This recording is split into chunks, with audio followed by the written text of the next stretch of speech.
yote tutayasema. Kama Kigoma hakuna miundombinu mizuri ni aibu. Mheshimiwa Waziri, na najua Mheshimiwa Waziri Mkuu anaenda kesho Kigoma kwenye miaka 49 Chama cha Mapinduzi, wakati anatua na ndege apige jicho chini, wakati ndege imeshuka kidogo, aone vumbi iliyotapakaa katika mji wa Kigoma mjini. Ni aibu kuita Kigoma mjini wakati 85% ni barabara za vumbi. Ni aibu.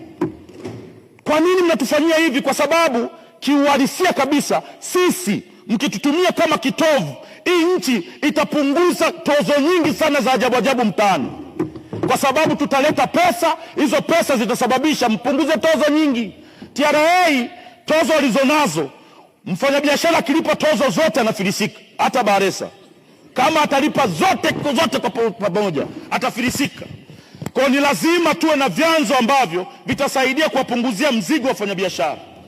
Nisaidieni Kigoma, tuwasaidie kupunguza gap lililopo katika bajeti zetu katika nchi yetu ya Tanzania. Tutengenezeni barabara.